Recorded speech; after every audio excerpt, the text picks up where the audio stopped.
Imagine writing a book that becomes so successful it sells millions of copies in millions of countries. And in one of those countries, it's #1 in the bestseller list for over a year. And then imagine that you decide to write a sequel. And the thread that greets this news on Goodreads features awe, excitement, anxiety. That's what happened to Jojo Moyes when she decided to write a follow-up to her smash hit superseller Me Before You. After You, the story of what happened to Lou Clark after Will Traynor, is published today. Please welcome the brilliant Jojo Moyes.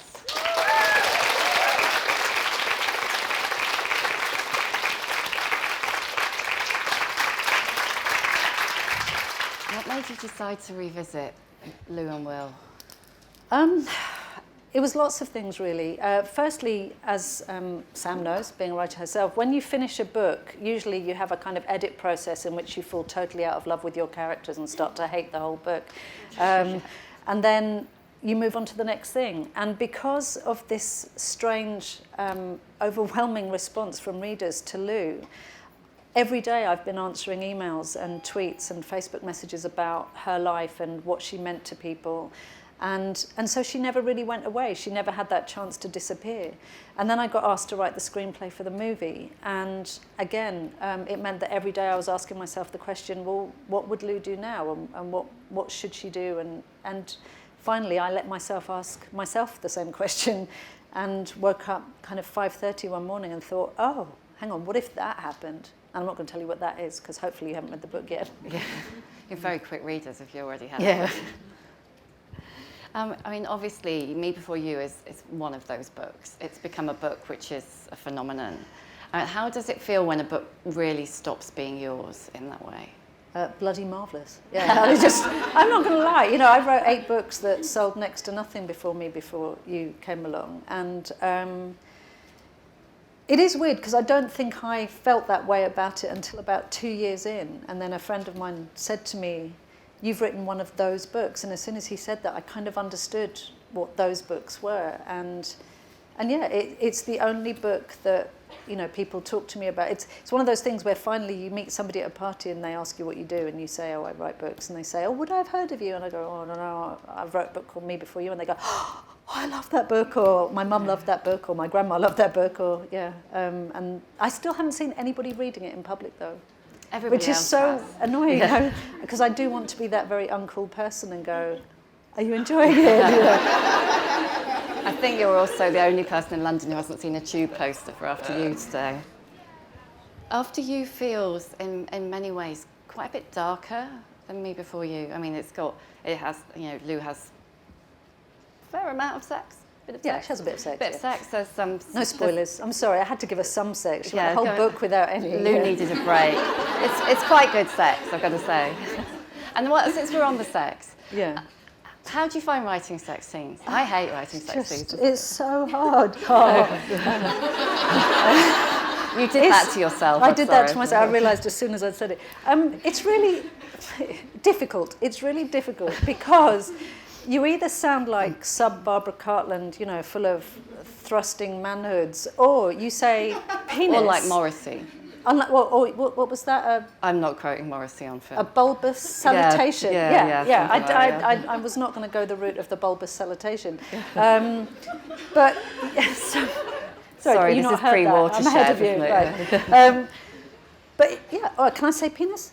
Yeah, totally, I just did. Yeah, okay, yeah. so but if you actually, we're all adults here. Yeah? If you say penis, immediately you kind of snigger as a reader. You're like, she said penis, and it just completely interrupts the flow of the narrative.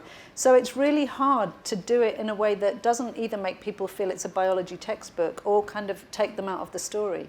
And very few writers do it well. I think Marion Keyes does it really well. Yeah. And I read a book by Sarah Manning, who I also think wrote a really good sexy sex scene. But I think it's one of those things that's much harder than you think.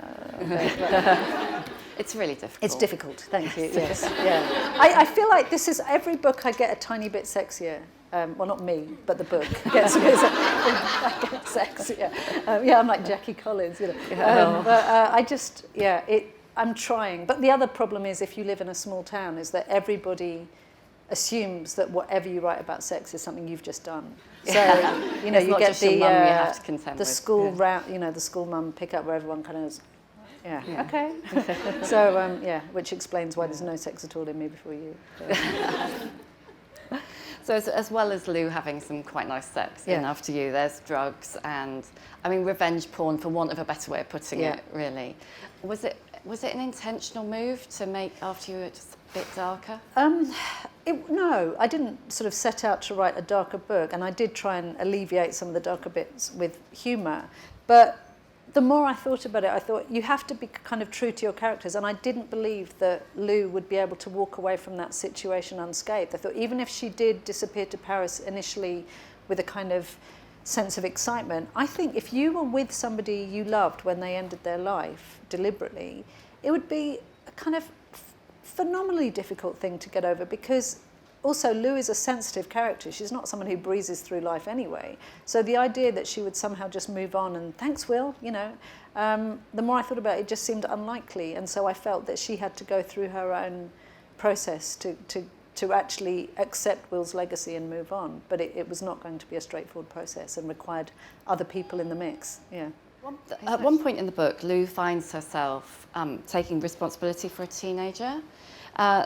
Those scenes between Lou and Lily, I think they're some of the most moving in the book, and they're really written with feeling.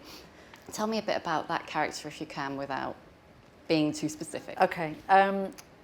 Lily is one of these teenagers that you think you understand what's going on the outside, and like a lot of my characters, what I like to do is make you think you understand what's going on, and then pull the carpet away a bit later on and let you see what's going on underneath. And she was really energizing to write, because whereas Lou carries this burden and is sort of had internalized what had happened to her at the beginning of the book, Lily just turns everything outwards, and she was really good fun to write because she behaves completely badly, and she's sort of the teenager that I never was quite brave enough to be. And it's very odd. Sometimes you write something and your book suddenly is energized and swept along, and every scene that I wrote with Lily, it was such a useful foil to Lou, because the two characters were so different that they butted heads, and there's lots of situations that go a bit awry. But essentially, what Lou is able to do is discover what's really going on with this girl, and that was nice to write. Are you allowed favourites? Are you allowed favourites? Yeah, of course. I'm God. I get to play God. Of course I'm allowed favourites. Who's your favourite?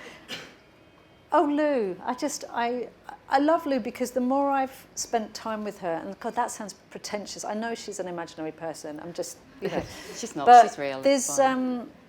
there's a lack of guile and a lack of sharpness to her that I find kind of immensely appealing in a kind of very snarky world. What Lou will never do is snark at someone. I can't imagine her trolling someone on social media, because she's just a decent person. But it doesn't mean that she's a walkover either. She has her tipping point, and she reaches it with Lily. And privately, I was kind of ready for her to reach a point. Yeah. It'd be pretty hard not to. Yeah.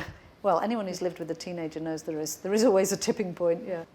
Mother and daughter relationships always loom quite large in all your books, and there are several in After You. It's an ongoing theme, is it? I mean, you've got daughters. You are a daughter. Yeah. I mean, so. Well, I sort of, the last book I wrote, The 1+1, I really wanted to depict a relationship between a mother and her children that was unproblematic, because I get sick of mothers either being dead or really difficult in fiction, because they're generally either one thing or the other. Yeah. Or both, yeah.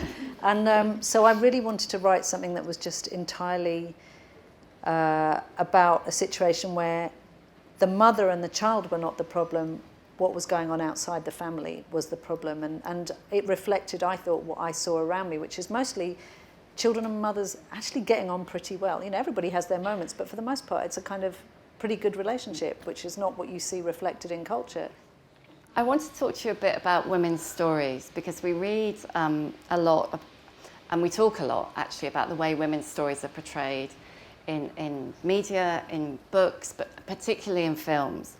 But you really excel at writing women's stories. Is that important to you? Yeah, it's really important. I'm unembarrassed about being a feminist. I don't really understand women who say they're not feminist, because to me it just means trying to be equal, you know, in all sorts of senses. And for me, I asked myself, you know, if, say, my daughter or any other 17-year-old girl read this book, what message would they take from it? Is it that, you know, this handbag is going to solve your life? Is it that this man is going to solve your life? No, it's not. I like women who do things, not women who consume things.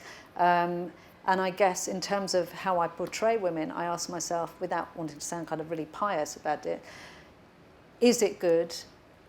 And would it do good? Or at least would it not be part of the problem? Because I do think we have a problem. And what concerns me as a kind of human being and as a parent is I feel like my own daughter and her friends are having to fight battles that I thought we'd won a long time ago. So what's coming next, do you think?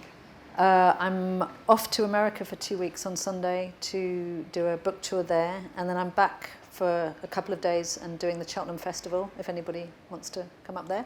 And then I'm off to Germany after that, and then hopefully I get a break. I would really like a rest. I won't bank on that. Yeah, so I'll be around from sort of mid-October, hopefully. And then next year I'll start a new book, but I think there's probably not much in my head left at the moment. Yeah, that's what I was asking, really. Sort of What's the rattling. next book?